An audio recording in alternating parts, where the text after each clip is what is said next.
you want to introduce? Yeah, okay. Today we, welcome Hard Yarners. Today we are joined by, I don't know how we can describe him, Pokemon hustler, Professional boxer, ex-bikie president, and just an all-round really hard worker. Yeah. It was fucking awesome. Matt Floyd, the Jedi Floyd. What do we talk about today? Do we remember? Floyd or Lloyd? Floyd. Yeah, Floyd, right. Yeah. Yeah. Matt the Jedi Floyd. Yeah. Okay. Yeah, so what do we cover? Can't remember. In today's episode? I don't know, just boxing, Russian pedophiles. Yep, pretty much. Yep. Yeah, we covered Pokemon, your Pokemon card stall, which is the craziest thing. Growing up in foster care. Yeah. Police corruption. Yeah, setting up pedophiles. Mate, it's fucking, and it gets intense very quickly. Intense. Yeah. But mate, very good episode. I think a lot of people are going to get a lot out of this, and good luck with your fight on luck. Friday night. Yeah.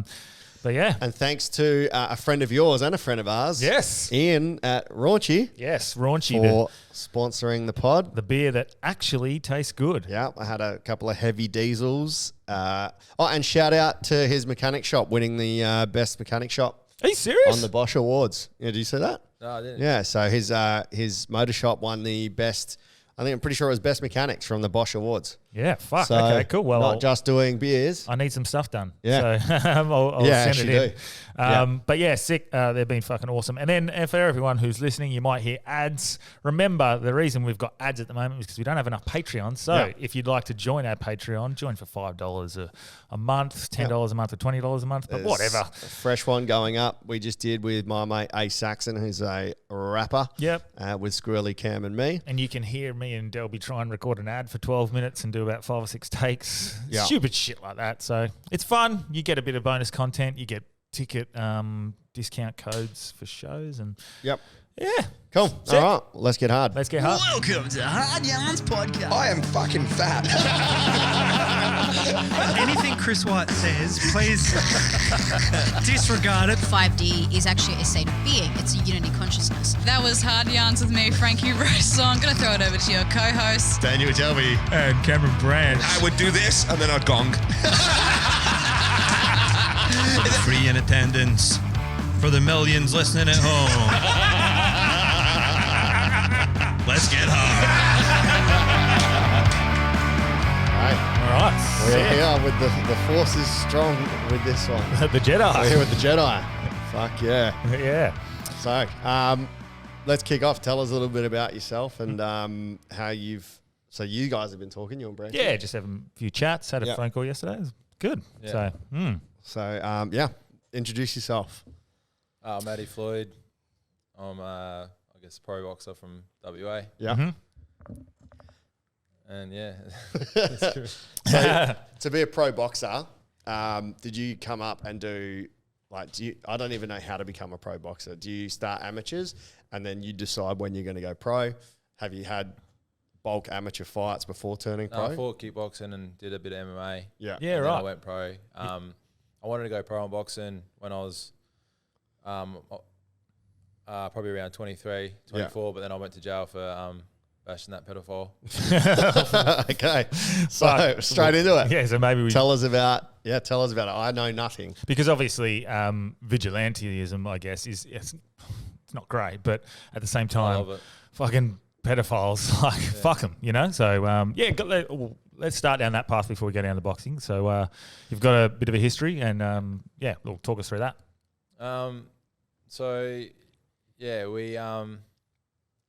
We were like doing it we're running around. I grew up in like foster care and homes and things like that. Yeah. Mm-hmm. So I stayed with a family that was like one of the biggest pedophile families in WA when I was about 10. Really? What? Yeah.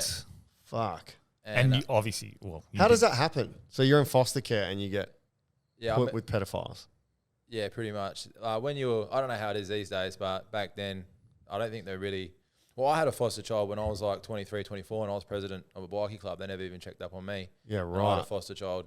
It wasn't even hard work, and they took him off me when I went to jail for bashing the pedophile. Right. What a full circle of events. Yeah, fuck. So when I was a kid, I Yeah, I don't think they really check or anything like that. Like, no one ever came and checked. I was there for several months. Yeah. I ran away from there. They got done maybe a year and a half after I was living there. Yeah. Because I kept quiet about it all. I never really spoke up about it until really like the last few years, I guess. Yeah. But yeah. So what happened? So, this is so intense. Just straight off the bat. So you're to be put into foster care. Do you know? Like, are you comfortable talking about this? Yeah. Yeah. So, do you know your parents? How did that end up? And then, Oh, how old were you? And like, Yeah, my mum, I was off and on with her, living with her, and then living with other people. My mum has always been sick and that. Yeah. In and out of hospital. Sounds like Johnny P. Very similar. We had a rapper on Johnny P. Very similar. His mum was sick, and he was looking at basically her sole carer. Yeah, my mum was a good mum, loving and all that. She just has her own mental issues and had her own shit going on. Yeah. And yeah, so I would always stay with other family or. How old are you friends at or this time? It was always on and off from my memory from 5 onwards. Yeah. I remember living with her ex-husband before her when I was like young for a long period of time. Yeah. And then he left because he went to Adelaide, and then it was just always. Did you have a good all over the relationship shop. with him or not? Yeah, really good. Yeah. Yeah, he was really good. I'm fighting in Adelaide next week. I'll probably see him when I'm over there. Yeah, awesome. I didn't see him for a long time because he left me when I was a kid, but then I caught up with him again a few years ago. Yeah. Yeah. And was it he left because things with mum? No. So he was with my mum before me. So he wasn't with my mum. Oh, wow. When I was living with him, he was like the ex. He met a woman that didn't like me because I wasn't his kid. And then one day he just left Adelaide because she was real funny on me. Yeah, right. Yeah, When okay. I was about 8 years old, I think, or maybe 10. Yeah. Fuck, that sucks, man.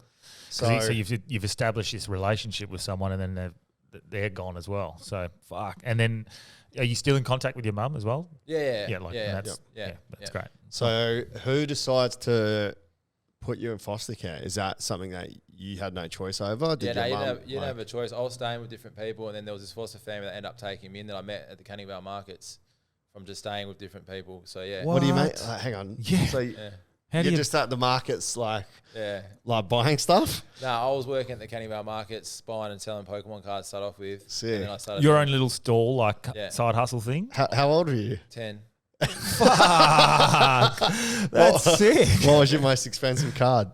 So I'm going hell off track. No, we'll come back. We'll come back. Back then, Charizard was still the most expensive card then, but they're only like $20, $25 back then, which was like a bit. But there was like a Japanese Mew card back then that was worth like $80. Yeah, right. So and back then, that's like fucking stacks, especially when you're 10. Yeah. What do they go for now? Because I saw like Logan Paul. Yeah, bought like $1 million mint condition one or something. Some like that. bullshit expensive one. Do you still know much about it? Yeah, heaps. I probably got $1 million worth of Pokemon cards right now. What? Where do you live? Fuck. And what are they just like? You're just holding on to them. Will they ever lose value, do you think? I don't know, man. It's like they went up heaps everything went up during COVID. Yeah. But I'm just gonna hang on to them anyway. Yeah. That's not the description I was expecting. Ex bikie owns $1 million worth of Pokemon cards. How do you just accumulate? Well, obviously you've been doing it since you were 10. Do you accumulate that? Were you buying packs and just hoping to get rare ones, or? No, whenever I started off my little hustle, I'd always start it off a bit dodgy. Like I'd have to. I had no money.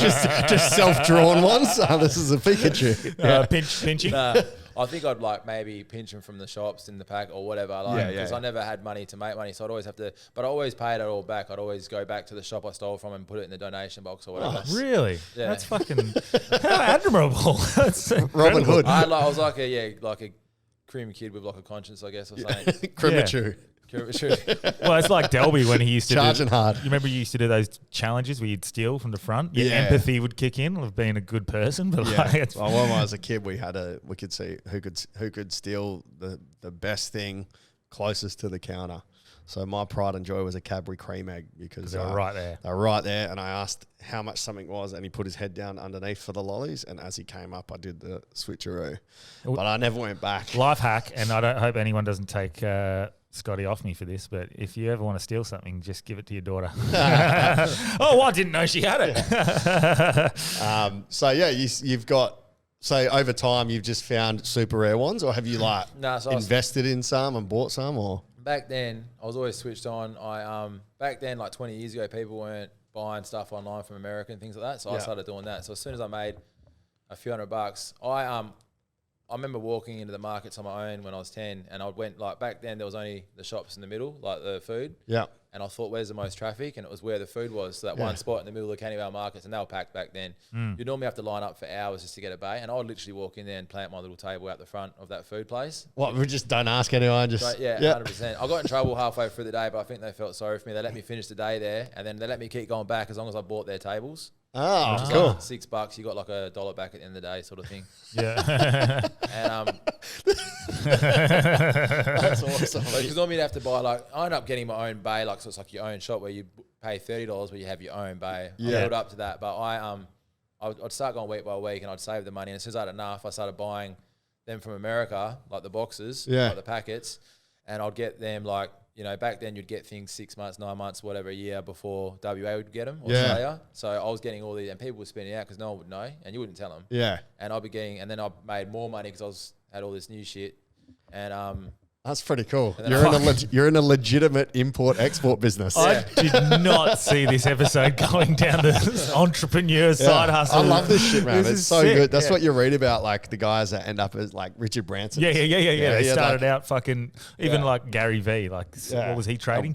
Baseball and basketball cards and stuff. Yeah. Yeah, right. So you made your own little empire from Pokemon. yeah, then I built up to games about a year later because there's more money in games. What kind of games? Like back then I brought Game Boy Advance back to WA. Oh, yeah. Game Boy Advance only came to Perth, and once again I went to Thailand, and once again when I was 11, it was like a year ahead or however long, so I was bringing all these games back that no one even seen. Back then there was like 10 games that you could get, and I was brought back hundreds of games. Yeah, sick. And I was the first to do so people used to sell DVDs at the markets for like $5, $10 each, whatever. Yeah. But I thought, fuck, I'll put the DVD in the case, I'll make the case, I'll print out things to make it look legit. Yeah. Make my own covers and shit. No one was doing that then. They all do it now. Just the Balinese. But I didn't say I was from Bali. I said they were from America. So Yeah. because I covered them and then they ended up being real shonky back then. But I made most of the money from the games. I made a lot from bringing them games back. That was a good idea for me. Wow. That's pretty cool. Did you make many? You would have made a fuckload of friends coming, or were they all like geeks? Coming to buy off you, being 10 or 11, or were you selling to adults? Nah, it was all cool shit. Yeah, heaps. Mainly you sell to adults and things like that. Even the Pokemon cards back then, you're selling to a lot of adults. Wow. Yeah. Crazy. You meet a host family at the markets that you're working at. Yeah, so he had another shop there, and then he ended up taking me in. He was they had probably like 8 or 9 kids there already. Yeah, right. He had his own daughter. He was like an old looking. He looked like a bit of a bike himself, and then he had like a young wife. She was like 20. He was like 50. Yeah, right. 6 years old or something. Was this the foster family that were pedos? Yeah. So this is almost like they've spotted you, learned about your situation, and started to groom you almost? Pretty much. Yeah, he told me, they always had these Pokemon cards, like this wiki collection I never got to see, in the attic. And and I ended up staying, living with him for several months. I was the oldest kid there. I was I would have been when I was doing the cards, so before the game, so I was still 10. Yeah. And So for him to get custody of you, does your mum sign off on it? Does the state? My mum knew about it. She never knew that anything happened there. She knew something happened later on in life to me. Yeah. But she never knew about that situation until the last few years. Yeah. I never spoke about it because Well, is that something you feel comfortable about speaking about now, or you don't have to? I talk about it. I just don't really get into it, I guess. I just say but obviously, I guess so. It wasn't great. And then so how did we can skip past that then. But with your, I mean, my immediate thought goes to how's your relationship with your mum now? Does she feel like she let you down? Do you feel she let you down, or it is what it is, or she thought it was the best thing for you at the time? No, she feels like shit all the time. She wishes that she's like, I think she struggles even now about it. And I always tell her it's fine. If it wasn't for everything, I wouldn't be who I am today. And I look after her and my family. I've done really good to my family, and that's probably thanks to all that stuff. Yeah. And I know she always really loved me. She would always openly say I was her favorite child and everything. So you got brothers and sisters? I got my brother and sister 15 years and 10 years older than me or something. Yeah, okay, cool. So another. Yeah. Do you know them or not really? I speak to my sister. Yeah. Yeah. Yeah, cool. Yeah.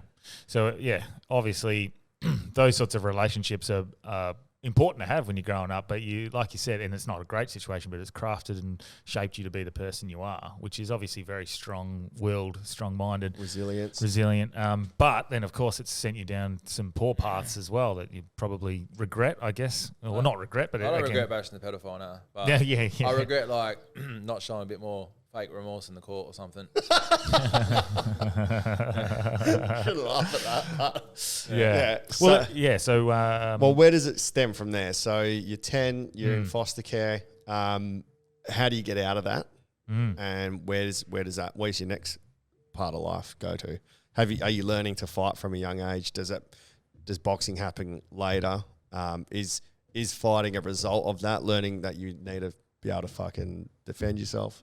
What happens after that? A few things happened growing up the way I did. Like I seen my sister get bashed a few times, and there was always like drug dealers like running through the house and just all that sort of shit. So I guess we had like heaps of weird shit happening like fucking growing up. So I guess fighting was. I think I was born a fighter because I've always loved fighting, and I've always like even from a kid I always wanted to fight and fucking either like be King Arthur, like one of the knights, or fight there or fight here or whatever. I just love all that shit. I think you're born that way. Yep. And then what area was that? What were you still going to school, or were you getting expelled from school? Yeah. In primary school I was pretty sensitive, like pretty like scared.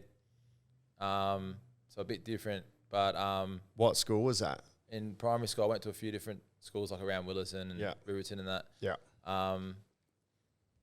And then in high school I started getting the fights all the time. Yeah. That's when I started really like just fighting all the time. Yeah. And was it a dodgy high school?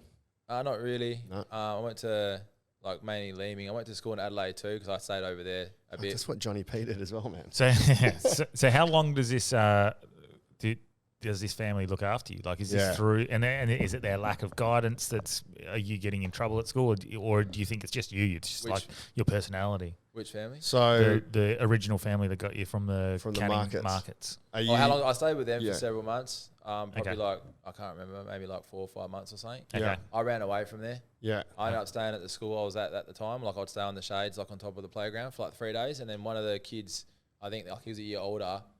I think he knew, he caught on that I was staying there. And then his mum ended up looking after me for a few days. And then I ended up staying with my nana. Yeah, right. Oh, wow. Yeah. Okay. And then that's Dave Hughes had a similar thing. He used to go stay in the school when he was running away. Yeah.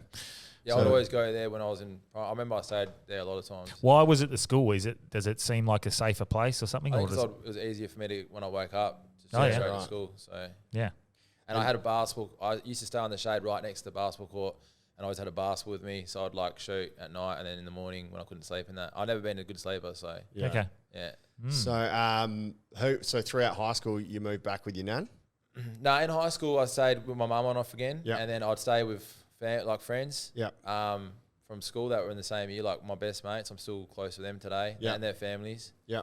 There's a couple of families like that I really think about. Yeah. But played a big impact and real good role for you. Good families. Yeah.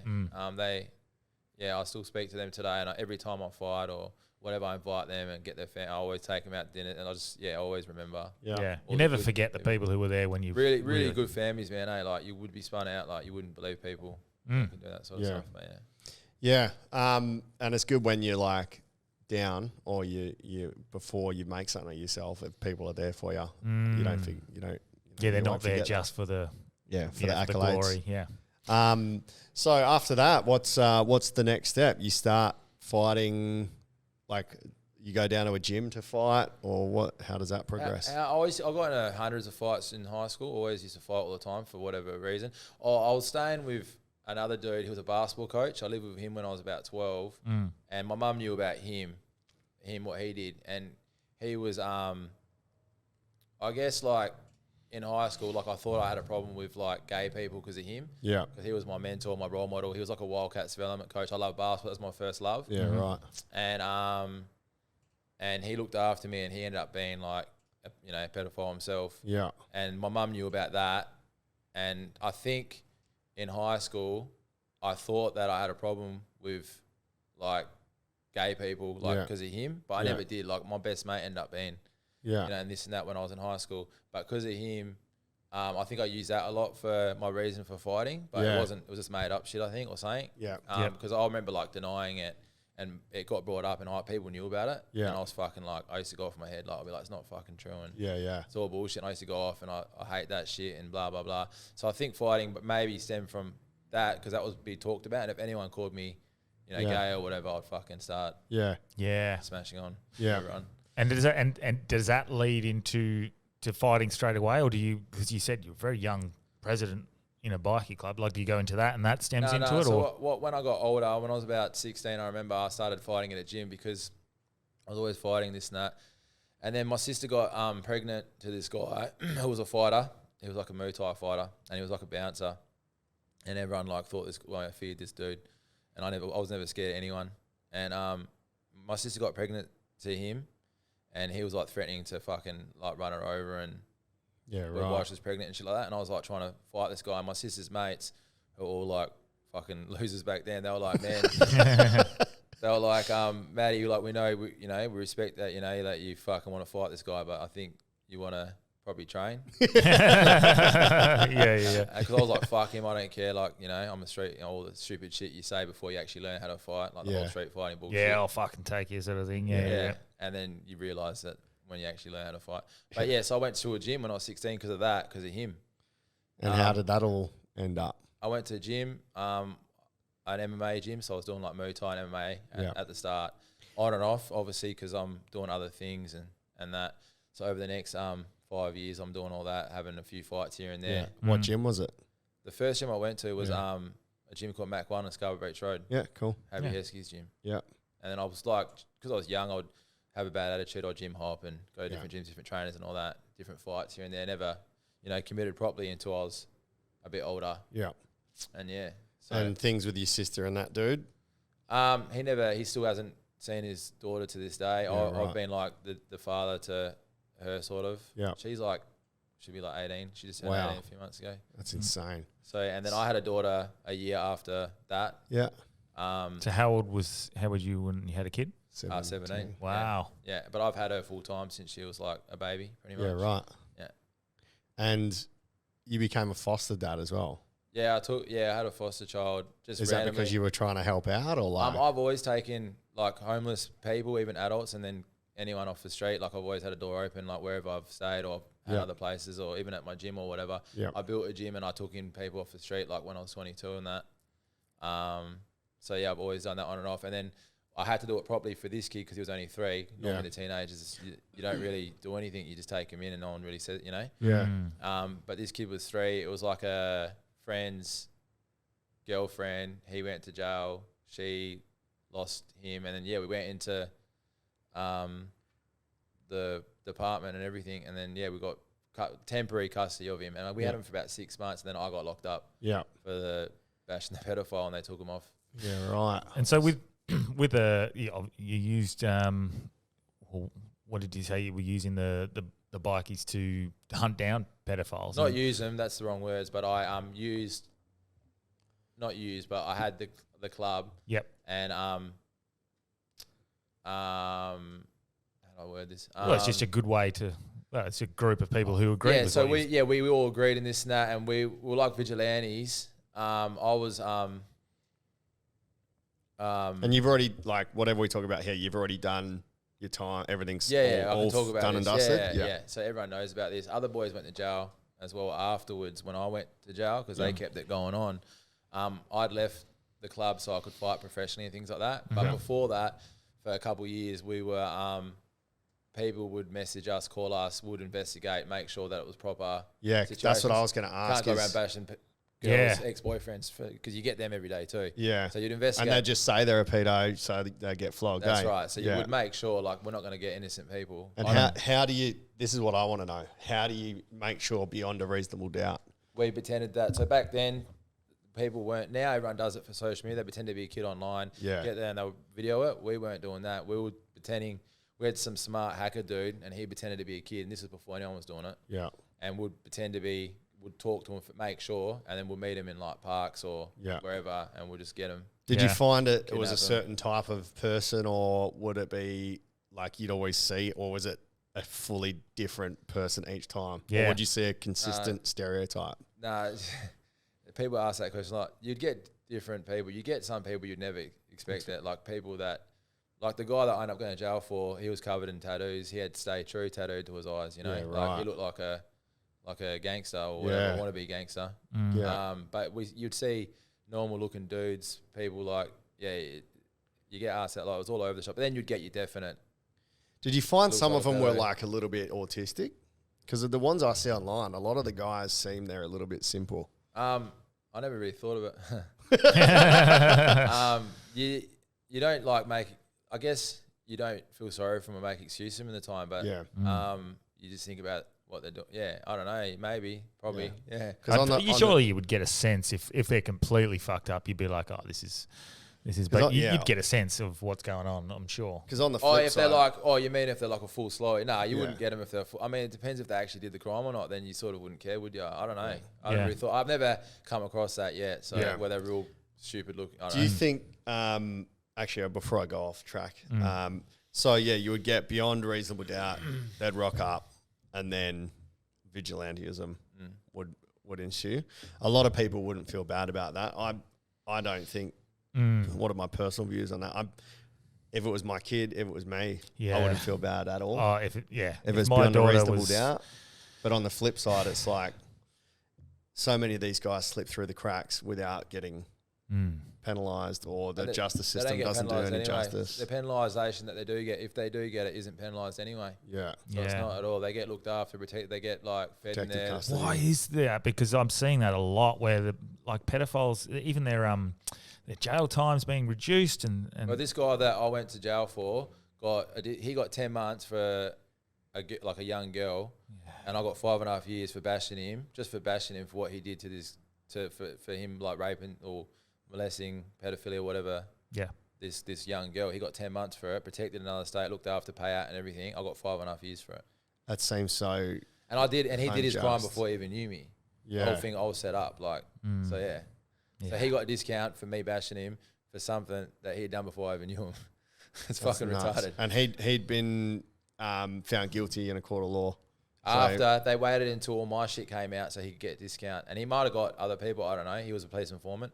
I didn't know about what happened to me. So, okay, this is a whole nother left field. So what's happened? What's your case? What can you talk about or not? So I don't know anything about it. Because of who I was at the time, there was like a police force on me trying to get me for whatever, but they couldn't. For whatever they could. But I wasn't doing anything except for this. So they end up jumping on this because they knew that I had a history from when I was a kid. They know everything about you, obviously. Yeah. And they knew I was passionate and they knew this is the way they could get me. So they end up putting a pedophile. I had a gym. I bought Harry's gym in Balcata, and I turned it into a rehab centre where I take kids off the street. Adults would live there.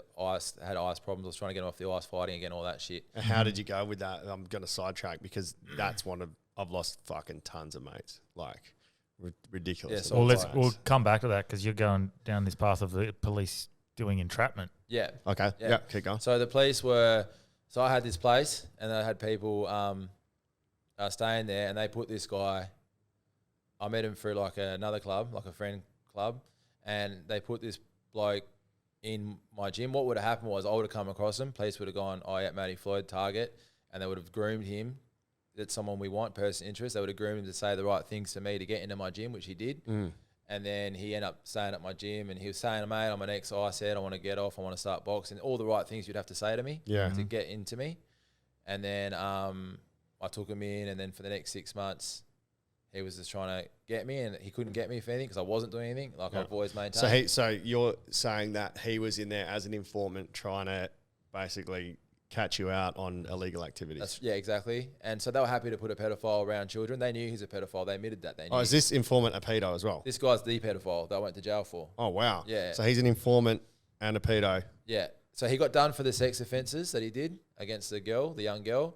So when he got done for that, he looked like a gangster or whatever. So they've gone, look, we'll let you out on bail, try and get as many people as you can, and we'll help you with That's your pretty fucking thing. grubby, man. So that's what's happened. So this all came out, but their justification in court was, we believe Floyd was doing this, this, and this. He was the president. Yeah. And but they're putting a fucking pedophile in a gym around kids. Yeah, that's right. A convicted pedophile? So he he was guilty of it all, obviously, because he got done for it in the end. So we got his sex offender register paperwork. Yeah. So they planted that at my gym so that I would know this is how they triggered me in the end. So for 6 months he was there. They were trying to get me for stuff. They couldn't get me if anything. So they're like, fuck it, we'll just attack him on what he's passionate about, the pedophilia thing. They know they knew that would get me because he got close to me because it might have been their plan the whole time. I don't know. Yeah. I reckon they couldn't get me because I wasn't doing nothing. And then at the end they were like, fuck it, we'll get him like that. So this is because you were the president of a bikie gang? Yeah. Right. So. Or it could have been like because I was running around doing really well and fucking hunting down pedophiles and donating money to charities and doing all the shit they hate. Yeah. So someone they want to get is actually doing good as well. Like they hate bikies and they hate crims, but they hate more than that is a crim that doing their job for does them. well, starts making or crim that does well too. Starts to I change guess their life around. Yeah, they don't like it. If you look at it from a policing perspective, if there's an outlaw bikie president doing positive things for the community, then it gives every bikie a positive spin and people will look at them more positively, which is not what police want for society. And in general, not really what you want your kids to grow up and get involved in, right? And so from that perspective, you can understand it. But for them to have, potentially they've caught this guy that you bashed on his charges and they haven't put him through the courts yet, from what I understand. And he's done like a plea deal where if he can get other people, he's going to get a reduced sentence. I think he had a history of sex offences. I don't know about that, but he would have because he admitted a lot of shit to me when I got him. Yeah. And he admitted that the police used him and because he said things to me about my daughter, which he admitted the police told him to do and everything. Wow. He's even contacted me recently because I've been talking about it because that's all I can do is speak up about these pedophiles and shit. That's the best I get out of the 5.5 years I did. Yep. And he's contacted me and he's like, man, the police set you up back then, which we already know, but he's like, I'm happy to do an affidavit because of what's happening to me now. I'm going for court charges again now. And it's the same police from back then, 10 years ago. And he's caught wind of it. So he's like, man, they're just doing the same shit now that they did then. And he goes, I'm happy to do an affidavit of everything that went down back then because he goes, there's way more behind the scenes shit you don't know about, which will spin you out, like real bad stuff. Yeah. And he goes, I'm happy to do an affidavit saying all that if you stop doing fucking podcasts talking about me. He literally full circle. We're doing a podcast. He literally got in contact with me the last week or two, and he's like, because he's gone back somewhere where he has to go to jail again. Yeah. And he's like, he just wants to be easy jail and this and that. How trustworthy is this bloke?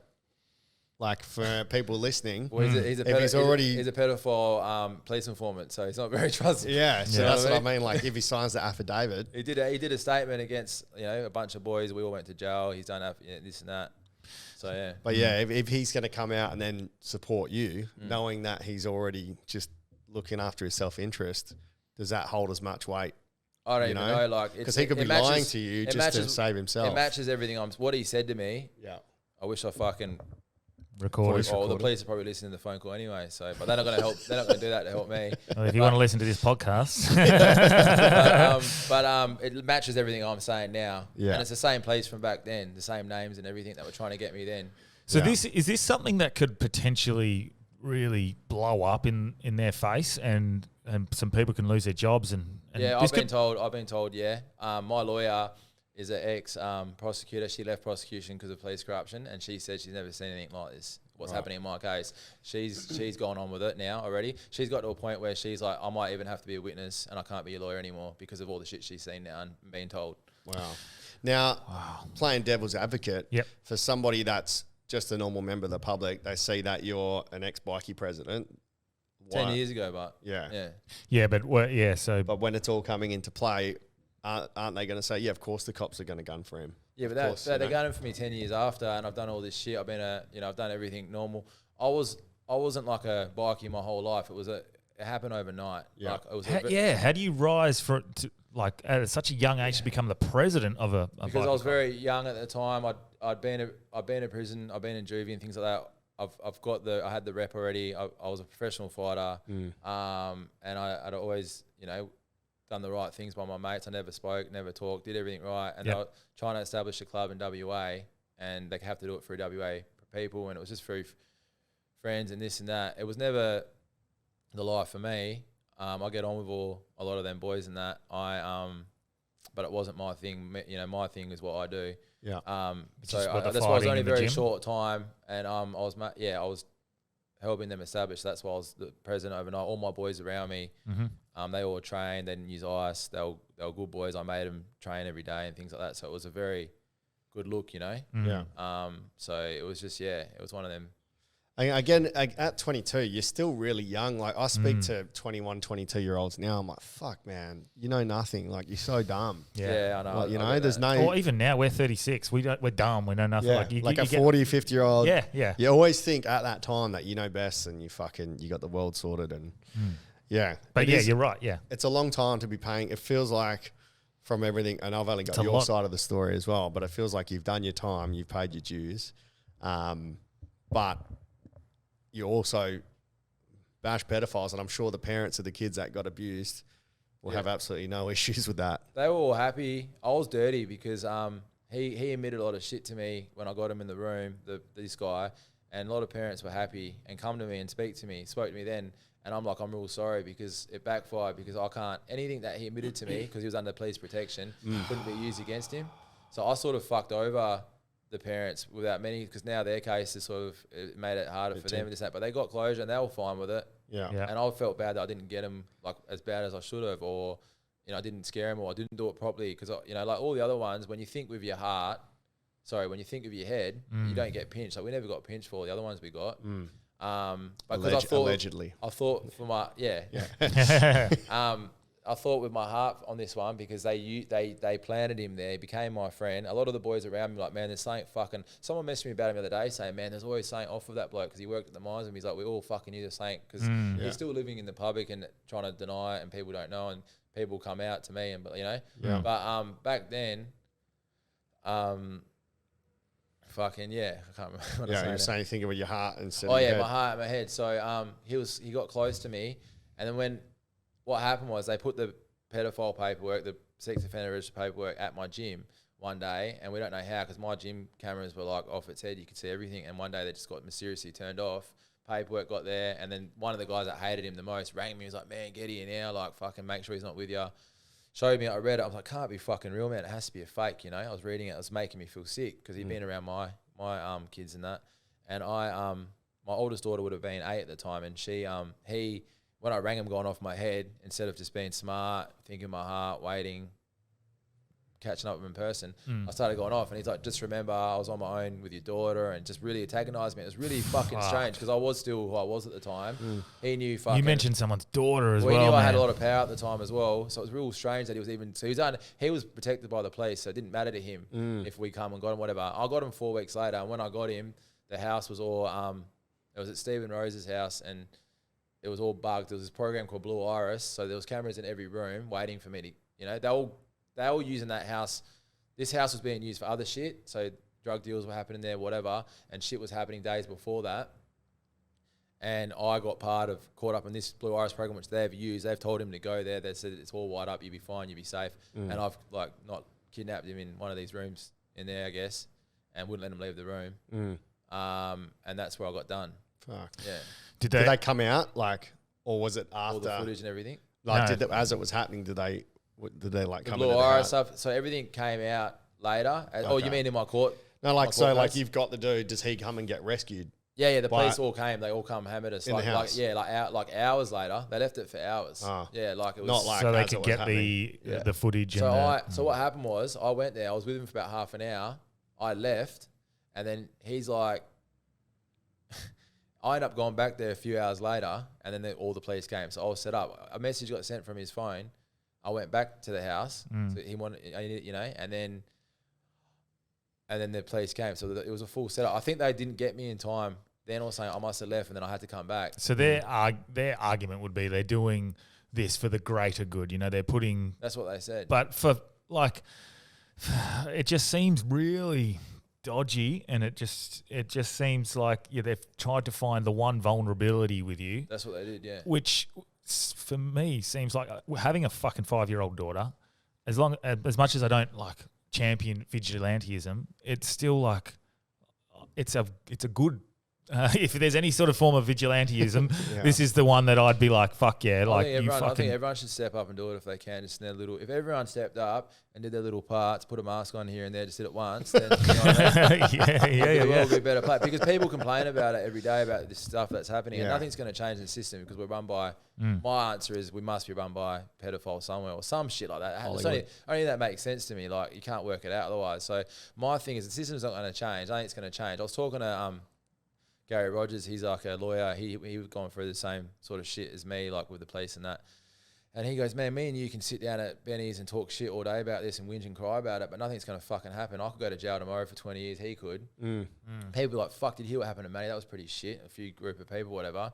A week later, a month later, and then the move moves on. You know, the most he's going to do is talk about how Matty got set up. Yeah. People that know, and that's it. The ball will move on, and they just keep getting away with it. They can keep doing it. But the only way we can make a bit of change really is people. If the people start stepping up, that's my view. Yeah. Well, it's just like this. It needs like to be irrefutable. That's the hard part. Yeah. Is you have to have 150% concrete proof. Yeah, you'd make,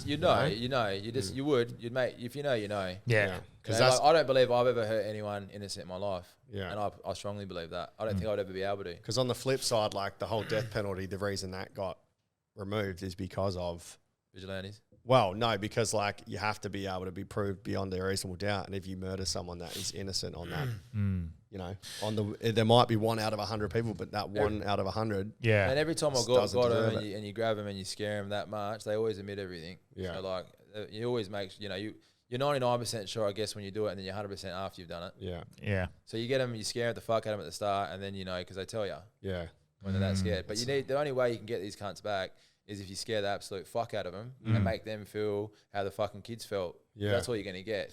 So I don't know what you can talk about now, because you said they're trying to get you now again, and they've tried stopping you fighting for how long? Everything. So a year and a half or something, they stopped me. They stopped me from fighting for fucking years after bashing this pedophile. I was retarded. I got out of jail and I had to fight to look after kids again, to get working children's shit, even though I'm a protector of kids. And that was hectic in itself. And then I had to fight to fucking fight. Yeah, half my fucking mates were on the boxing commission too, which was fucking even more fucked up. Yeah, and the whole thing was a mess. I couldn't fight for years after getting out of doing my time, and so when I finally could fight, I'm undefeated, won all my fights, and now because of this, I can't fight again for a year and a half. So now I've worked my ass off to get to Adelaide to be able to fight. What's the fresh things that we? What are you now? Just so the drug charges, but I haven't been caught with any drugs. I've never been in trouble for drugs in my life. Yeah. I've never been caught with any drugs. I've got no history of drugs. Yeah. I'm getting charged with drug charges, but there's been no fucking drugs or drugs found on me, or me even having a connection with the cunts that have been fucking caught with the fucking drugs. It's that fucking retarded. So it's from this is from like 10 years ago. No, this is from like a year, 2 years ago. Some guy got pinched with drugs, and people have been promised the fucking world just to name me. Yeah. Yeah. And fucking. The same cops. People have admitted that they've been promised the fucking world to name me, and my lawyer knows this because their lawyers have admitted to my fucking lawyer. It's that fucking retarded, and there's no evidence against me at all except for fucking people talking shit that have been promised the world to talk shit about me. I don't even know these cunts. So when does it end, man? When's the out? Like when? I don't know, What's the resolution to this? If you've stepped away from that world and you're just trying to get on the straighty 180. Yeah, is this a police personal vendetta? 100% it is. And my lawyer was like, fuck, man, I don't know what you've done to these cunts, because she's watched all their interviews. She's like, man, this cunt, they're treating you like you're their fucking ex-girlfriend, man.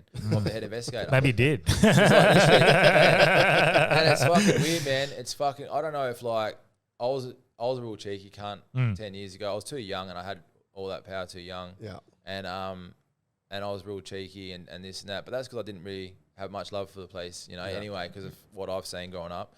And if I could go back in time, I would just fucking put my head down and keep my mouth shut. But I think that caused a few problems. Yeah. And now I have no fucking idea what their fucking problem is. But my lawyer's like, man, like, fuck, I don't know what you've done to these cunts, eh? She's like, I've never seen it like this. She's like, every time they're interviewing, it's like the whole interview to these cunts that don't even know me are literally all about fucking me.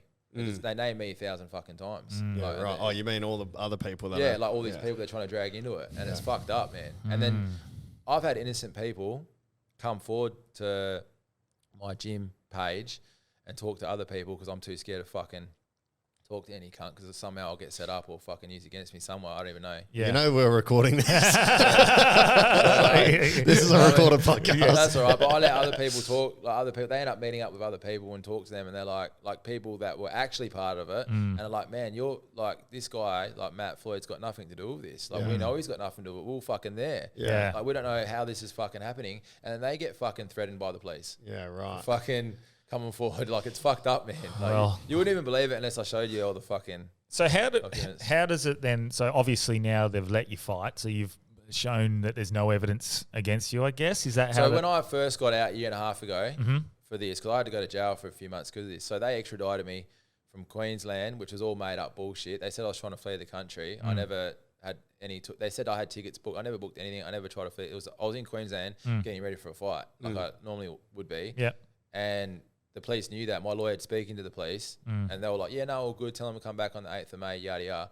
I was like walking around Movie World that fucking day in my shorts and a singlet with my Apple iPhone, which I know can be tracked. Like I'm not a fucking, you know.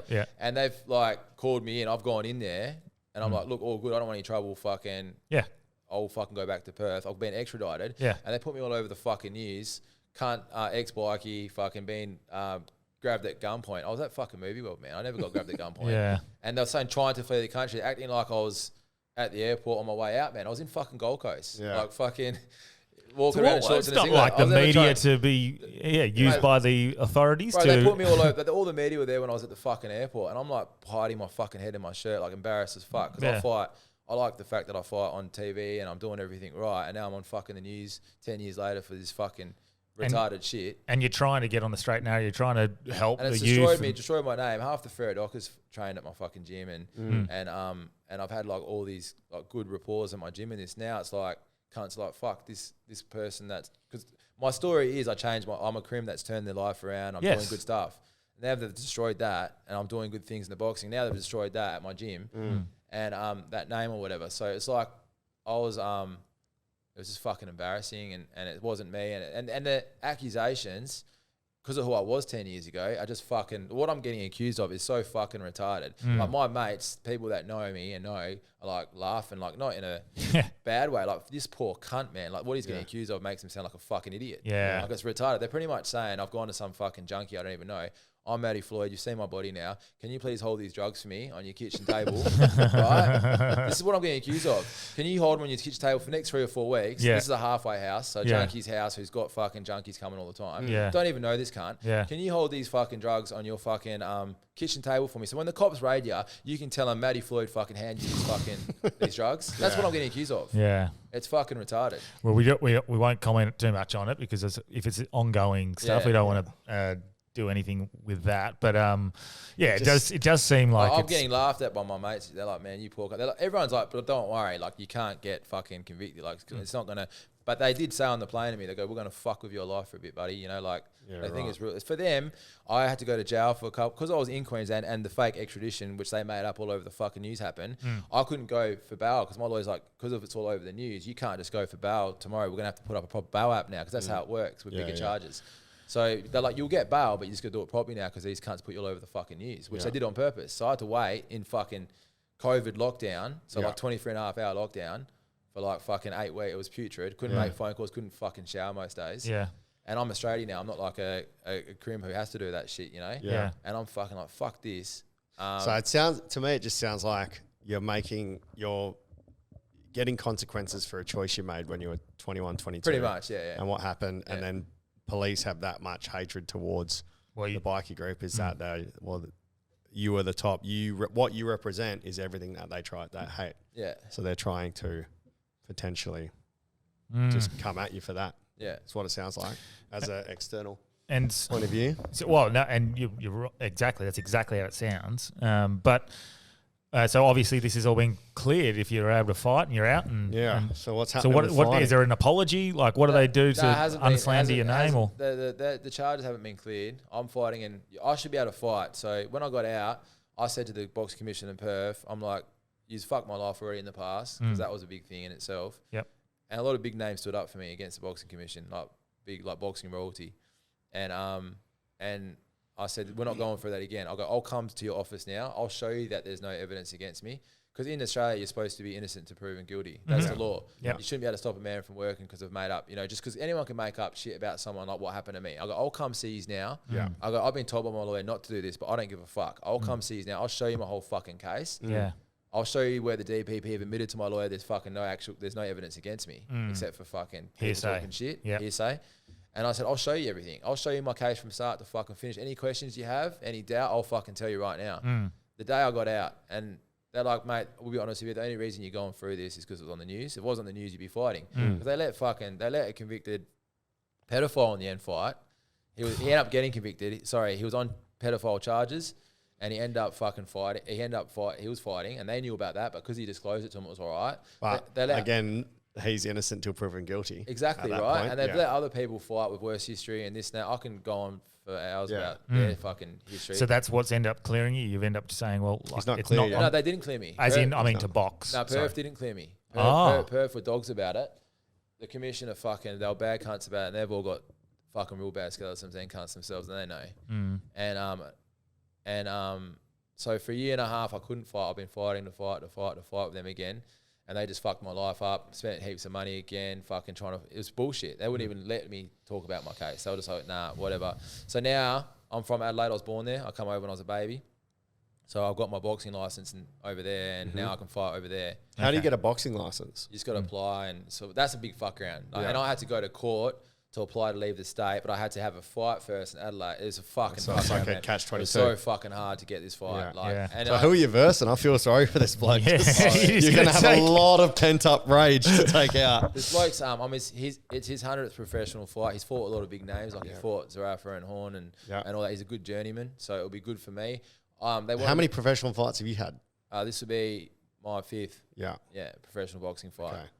So I would have had fucking a lot more by now, but I'm getting like better, and I'm sparring. But it's probably better for me anyway. Like at my weight, it's like you're in your prime around now anyway. So it's not like, as long as I can keep fighting now, I'm not going to be too What weight are you? upset. Like heavyweight. Yeah.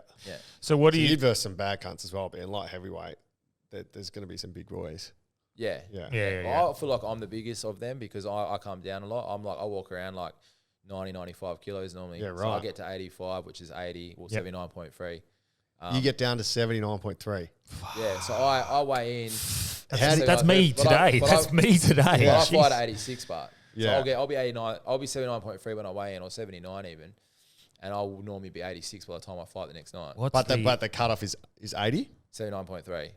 If it's for a belt. How do you? Because we had Wes on. Yeah, where's Kappa? Yeah. And he fucking smashed his face out cutting weight, passed out in a sauna, took all his teeth out. How do you cut weight? No, it's easy for me. I think my answer is some people are lucky. They hold weight a lot better than others. It's been easy for me. If I got to get to 79.3, I'll walk around at 85 for the next few weeks before the fight. And then say like a day or two before the fight, I just won't eat much.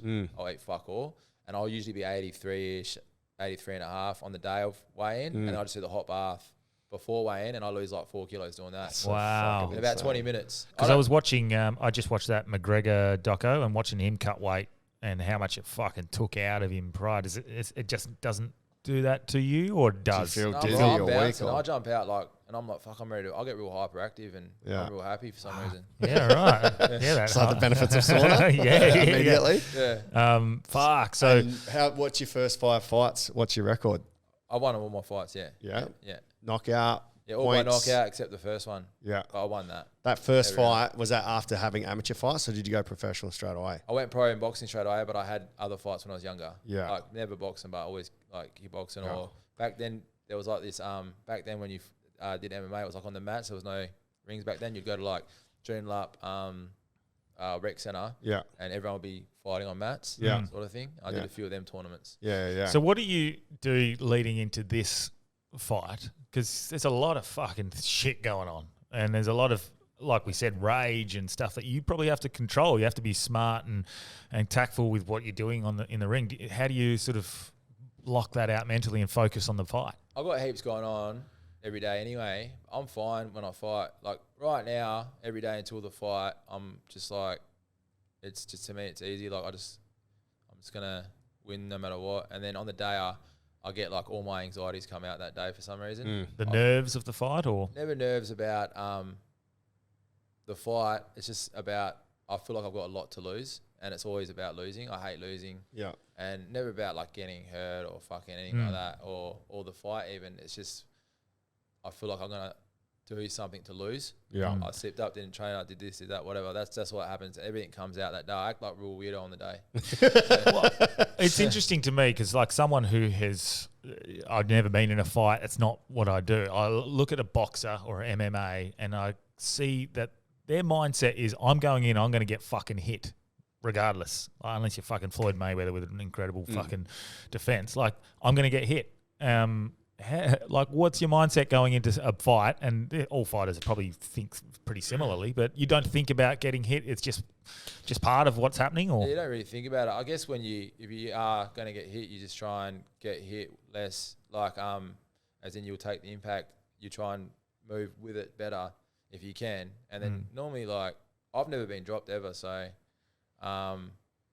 Do you think that would have an impact on you if you got dropped, if you got hit hard enough? It's never happened. I don't think so. I'm pretty like fucking.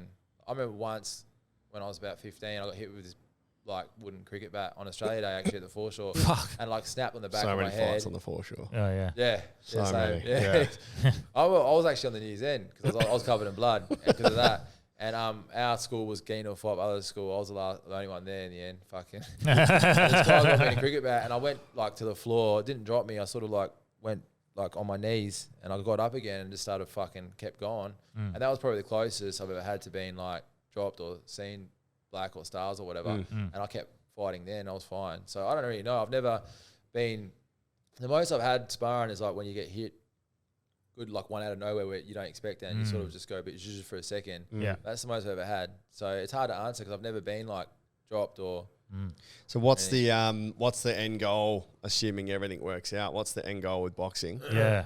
To be world champ, Australian champ? 100%. Nah, world champ. I think the highest all the time of anything I do. I wouldn't do it otherwise. Yeah. I know I've got the heart and the strength and the mindset and all that to do whatever. So Well, how old are you now? 34. That's the only thing obviously stressing me out a bit. But Time. yeah, but I've spoken to like Danny and people like that, and he told me like because he was the same sort of weight that he wasn't in his prime. All his best fights were around 36, and I've looked after my body, and I feel real strong. So yeah, I think I'll be all right, but it is stressing me the time thing a tiny bit, and it's very upsetting and frustrating because of how much time my mates and people like that have taken off me, like the boxing commission. I'm real dirty on a few, but if anything, that probably makes me thrive more. I guess does it like because your mindset and mental strength seems fucking bulletproof. Obviously, like for you to go through what you've gone through, your childhood stuff, this case, obviously going down probably a bit of a wrong path and stuff, but then obviously using it to your advantage to, avenge some pretty, I think, deserving punishment to some people. Yeah. But I guess where does it go forward? Like once the boxing dream ends in whatever, I don't know what the lifespan of a boxer is. Do you put that energy into the youth? Because I know you said you're talking about getting them off the street a lot now, and is that where you think your future lies and directing your attention? I don't know. I do that anyway. I feel like I don't feel like I'm a great trainer because I love to fight. So I think you can only do one or the other. I'm passionate about some boys that I'll fucking try and help them with it and give them advice and this and that because I want them to do well, but I haven't got too much time for the training side of like training them. So for right now, it's hard to answer that because right now all I want to do is fight, and I feel like I'm going to fight for the next 20 years right now. Yeah. So I haven't thought outside of that. I think that'll come later down the track. Like Benny Vickers was, from listening to him, he just loved to fight. Yeah. And then as he got past it, that's when he started to help. Yeah. But outside of boxing, like I think that's what you were answering. Yeah. Outside of boxing, is there anything what's your next sort of step, assuming everything goes well? I've got game shops and things like that. I love the game still from when I was a kid. Yeah. I was asked this question the other day, and I feel like if I wasn't fighting or a fighter, I feel like I'd be doing like online gaming or something to do with games. Yeah. I was going to do... It's so odd. Like it's such a different world. You know when guys are on headsets like, "I'll fuck you up." Yeah, all right. Yeah, fucking come. My leg's covered in Dragon Ball Z. Oh, sick. Only so like when I win fights, the guys get knocked out. They're like, "Fuck, man, this can't have Dragon Ball Z." Can't Super Saiyan. Yeah. And I've got like Star Wars all on my back and Marvel on my arm and fucking. All Well, Marvel will get along very well. That's all fave. Marvel. Yeah. Oh, how good. And then I was actually just before this shit went down, these fake fucking charges. I was talking to Metro City because the online gaming is like real big in the world. Like some people pay more money to watch that than professional sports right now. Esports is huge. So I was going to do that because I own a game shop in Freo and that, and I do all that stuff still. I was going to do online gaming here in WA. I wanted to bring it to Perth and use their venue and that. Yeah. And we're in the process of doing it, all speaking to people, everything. And then all this shit went down. So that's probably that I'll probably get involved in all that shit again because I love all that. Yeah, there's big potential in that. There's like if you can set up an esports stadium. Yeah, like they were going to do one.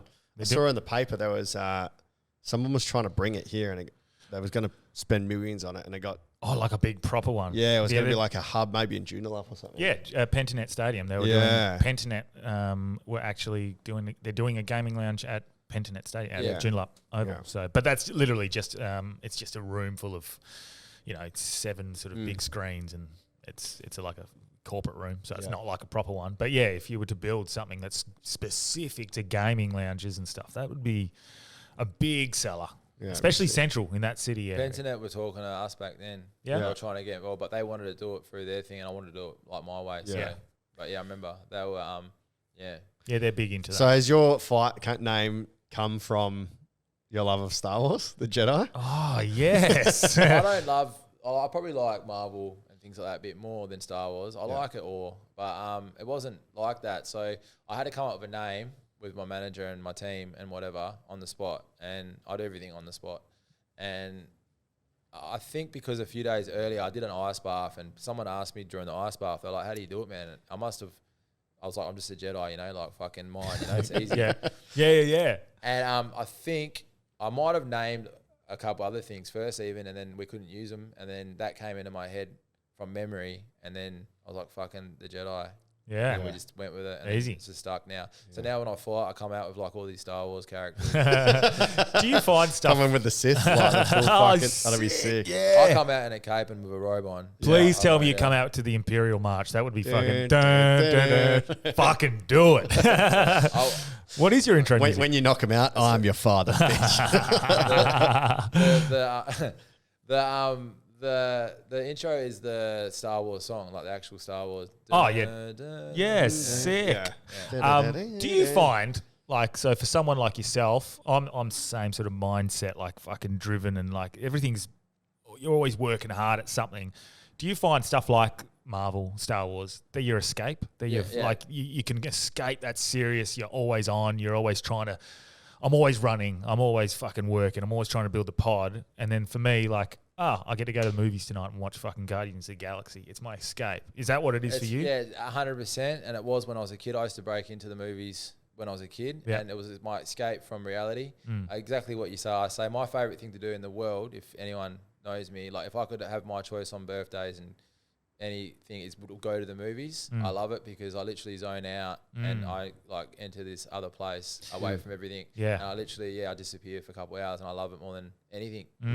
Because for me, that's exactly what it is. Like going to the movies, like watching a movie at home is different. Like I can pause, I have my phone, I'm distracted. But when you're at a movie, you're in, and you're just like, this is the experience, and you shut off for 2 hours. You fucking eat shit that you normally wouldn't, and chop bombs, popcorn. All exactly. And so you don't have to pay for $20 of chop bomb, $80 of popcorn. You never leave the movie spending $100 feeling like shit. Yeah, that's true. You always fucking that was. Yeah. To me, except unless you're Delby going to watch Ant-Man Quantumania and he hated it. But have you seen the latest Ant-Man? Yeah. He didn't like it. Did you like it? I didn't mind it. Oh, fucking I didn't mind it either. I thought it was so lame, man. Delby didn't like. I watched it last night. I love Marvel, man, but I just thought Quantumania was so fucking lame. Yeah, but Paul Rudd's joke's always a bit lame. So I liked him in the 1 and 2. Like Ant-Man was one of my favorites. Ant-Man 2 was good. But number 3, it just seems so fucking lame for me, man. Like, the way they get sucked into the quantum world is just dumb. I thought the bad guy was pretty good, man. Who? I thought the bad guy? Well, he's just been done on DV charges, hey? Yeah, so... he's been cancelled. Yeah. So he's a bad guy in real life. But I think we talked about this recently, and I haven't kept up to date because I've tried not to look at anything because I haven't seen Guardians. I don't want to see any spoilers. I watched number 1 last night. It's so much better than I remember. Yeah, it's great. It's fun. Yeah. But what I have noticed is Disney aren't doing what they've done with everyone else in the past, which was like Johnny Depp and stuff. As soon as there's an accusation, and goes back to what you were talking about before, you're innocent until proven guilty. So Disney has stood by him until their court case. Sure. Now I don't Just know fair if enough. I don't know if that's come and finished. Like I said, I haven't kept up to date because I don't want any spoilers for Guardians. But they were going, nah, we're not going to fucking chuck him out yet because he's a great villain. He's a good actor. He was sick, Jonathan Majors. He's fucking good. incredible. He's very calm. I've never seen anything like that. That mate, that was sick. That performance. Yeah, and if you've watched the Loki series, he's fucking incredible. Like the cadence and the acting and the wit. He's very odd. And then the next character, he can be a cunt. And then you can see with the variants, it's going to be good. But you also see him in the Creed movie, the recent Creed movie. He's fucking jacked, man. Yeah, right. He's a beast, and he looks like a mean motherfucker in that. So the roles that he can play is incredible. So I really for I don't know. I could be fucking talking shit now, but I really do hope that what he's been accused of, bashing his girlfriend, is incorrect, and it is just what he said. She's just trying to fucking fish him for money. But that said, Yeah. I want to go watch Guardians 3. Fucking oath. Guardians 1, I watched it last night, and Batista, what's his character's Drax. name? Drax. Yeah. So funny, man. He's so good, man. Well, I know So this is his funny. last one. Yeah, I saw that. Because imagine how long it takes to put on that fucking makeup, Oh, his yeah. costume. But like, I forgot how funny it was because he goes, I think Star-Lord goes, oh, he's so literal, they don't understand metaphors. It'll go over their head. And Nothing Drax goes goes, over my head." nothing goes over my head. My first reflexes will catch it. Well, that's beautiful I was actually writing. going to bring that up before you even said it then. Yeah. Because I remember that, yeah. That was so good. Not many people got it in the movies when Yeah. he said that. I thought it was real funny. It's fucking Yeah. hilarious. Yeah, but those sorts of escapes, like the Marvel movies. When he's talking about Gamora and he's like, even this whore is my friend. He's giving her a compliment. But I think Marvel has gone down that track of action and comedy perfect. Yes. They probably went down a bit they got a new CEO a while back, and he went down the woke agenda, and they've just got rid of him, and they're going back down, and you can see straight away Guardians of the Galaxy 3 was a who was his name? The director and writer? Fuck, I can't remember, but he's far better anyway. Wasn't it James Gunn again? James Gunn, James Gunn Yeah. did all three of and there's the reason he was there's a reason they're so good is because he's the one who writes and directs. I liked when Thor was done by Taika Waititi. Yeah, Yeah. Ragnarok. Yeah. so Sick. funny. They probably went a little too far with the humor in the last one, but Yeah, Love and Thunder wasn't, yeah. it was Love a and Thunder little, was I all thought right. it was going to be sick because of Christian Bale, but yeah, he did Yeah. really well with He his. did. He played Yeah. a good bad guy for Yeah. sure. Russell Crowe was pretty funny Yeah. as I didn't Zeus. expect that, eh? Yeah, it was hell funny, man. Yeah, he's coming back as well. But, And then We're gonna start a revolution. Revolution. What I was going to ask you as well, like so. Through COVID and stuff like that, you were just coming out of prison, was that right? No, I was out for a while Okay. before COVID. So did that become an issue trying to box and get into So when interstate I and finally stuff? took me years to fight again, then COVID happened. I opened my gym around COVID, and I was like, at the start of COVID, remember when it was real strict, where like you couldn't go anywhere? Well, I let everyone train at my gym. I had like 500 people there. Sick. Allegedly. Yeah, allegedly. Yeah, and then No, fuck him. He's gone now. He can't fucking do shit, Yeah, old but mate the- Marky Mark. But everyone else can. Yeah. and I didn't charge anyone. Obviously, like I let everyone train there, and I felt bad. Like I thought it was fuck that people couldn't train and this and that. So I Oh, and fucking how good a decision was that, you know, trying to fight a respiratory disease and let's ban all exercise, you Yeah. fucking idiots. Yeah. Jesus Christ. But my chest, I got a couple of them shots or whatever that they give you, and my chest has never been the same since. So Yeah. Mm. Yeah, I've always felt way more fatigued since I had mine. yeah. Like way more fatigue, man, for the last years. Fucked up. My mum, she's got like some chronic lung thing now. Yeah. She, And my I mum's don't know what it is. my mum's potential injury. I can't 100% say that because no doctor will say that's what caused it. But fuck, you know, a few weeks later, after having AstraZeneca, you start getting a few pains, and it ends up being thrombosis and blood clots. So Which is why it's off the market now. yeah, AstraZeneca has been taken off the market, or I think removed from the therapeutic goods thing. because of thrombosis and blood clot. So fucked. What a coincidence. Yeah. So give us a prediction for your fight before we finish up. What's the prediction? And when is it? It's next Saturday? Next Friday night. Next Friday night. And Adelaide. on Foxtel? I think or it'll KO? be on like all the fight KO channels or whatever. Yeah, I'm not sure. Give us a prediction because I'll put $10 on it. I'll probably. Hang on, is that legal? I was going to say, I'll get 10 years jail for that. Yeah. Watch this going. Okay. We got him. Yeah. But what do you reckon? Don't know. Well, don't give us a prediction then. Because what do you then if think? it happens, then they can then say. I'm fucked, bro. Yeah. Okay. I'll win. I know I'll win. I don't know how I'll win or what. Yeah. Is that just the mindset? You're just like, I'm going in. Yeah, I always win. My mindset's I'll always win. What happens between now and your fight? What's your training schedule? So after this, are you going to go for a run? Yeah, so train? I'll train tonight. I've been training in the mornings and then at night. My fight's always usually later. I'm usually around the main event. If it's WA, I'm the main event. And then over there, I'll be like at least semi main. So it's like later, like 10 o'clock-ish or whatever.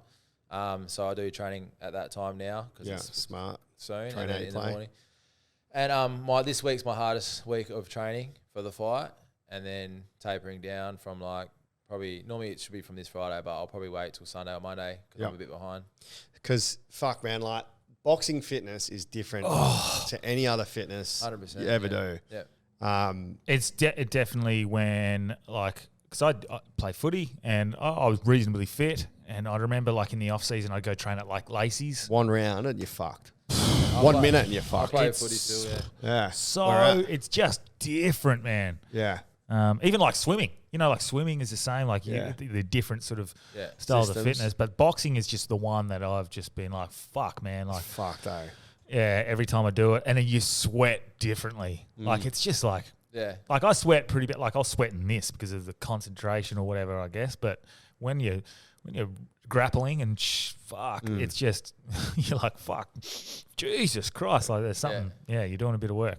Yeah, you don't want gel in your hair when you're boxing. Yeah. Fucks your eyes. Straight down. Yeah, it's fucked. Yeah. What are you running like stupid distances? What's the sort of? Yeah, I've always ran. I feel like I'm fitter than every other boxer because of the intense shit I do. So I run about 9K.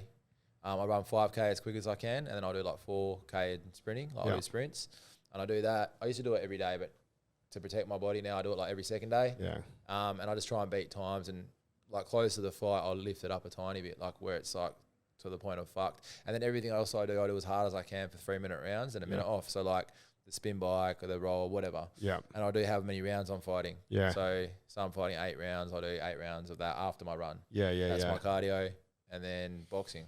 I don't have the mental fortitude, man, because after 50 seconds, I'm like, no, I'll just fucking have a break now. But I guess it's different when you're putting your consciousness on the line. If you're going to fight someone, you're like, no, fuck that. Like, I need to put this in because if he's doing that, I'm going to do that double, triple. I always train like that anyway, but even like when I was in prison or wherever, if I'm not getting ready for fights, I still train that way because I have to train for a purpose. I can't go for a slow run, for example. I can't run slow for fucking – after a K, I'll stop. I can't do it. I have to have like a purpose within every run. Like I'll try and beat something or some shit. Do you think you'd turn that into a – like once boxing's finished in 5-10 years, whenever that is, do you think you'll turn running into, because for me, running's become an addiction. Like I love it. More for zoning out, chuck my headphones on and just fucking run. And like yesterday, I took my car in to get some servicing done.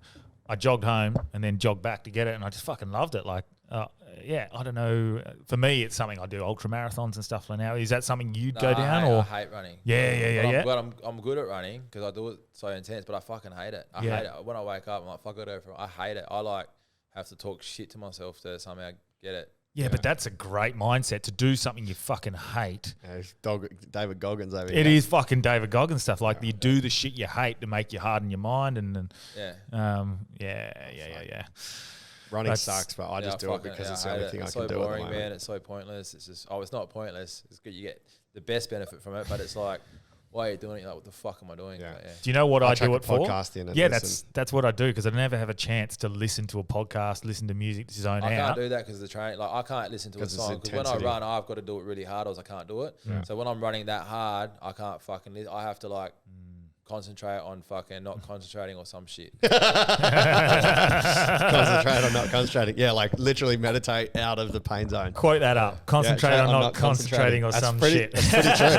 Yeah. Pretty true. Fuck yeah. All right, cool. This is a sick episode, man. So- It did not go the way I thought, like Pokemon hustling and it's fucking sick, man. So Be interesting. anything you want to plug, your gym, the fight, anything like that? Game shop. It's all good. I'm fighting next Friday night. Cool. That's about it, really. Get behind the Jedi. Sick. Use the Delby, you force. want to plug anything before we go? What have I got? I'm on at the lounge this weekend. I'm emceeing the whole weekend, and I'm doing a Disney Pixar quiz Thursday, the 22nd of June at the Left Bank. I think that's the next sort of big couple of things. And if anyone's in Brisbane, bring and teach a comedy night over on 29th of June. It's nearly sold out, the first one, so we're going to add, and I'll be hosting Sunday Singles over there on the July the 2nd, so I'm there for a week as of 27th of June. Fly over on Tuesday, shows until Monday, and then back Tuesday. Okay. Yeah. Good. I've got a few shows lined up now, Delby. So I've got the 13th, I'm at ECC, which is in 2 weeks, I think. 17th, I've got West Perth Footy Club comedy night. So the tickets should be up. Wow. I think Who's Rum, and I'll be on that. Yep, Delby and Who's Rum will be on that one. And 28th, I'm at Port City on the Wednesday night. And my media company, B32 Media, hit me up if you want any video, photography, social media work done. And also we'll talk about this more on with Rory, who's coming on Thursday. Rory Lowe, he's in town.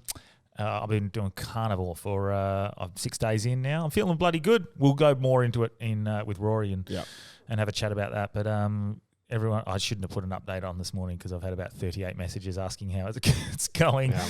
So copy and paste send. But sick. Thanks so much. Fucking awesome episode, bro.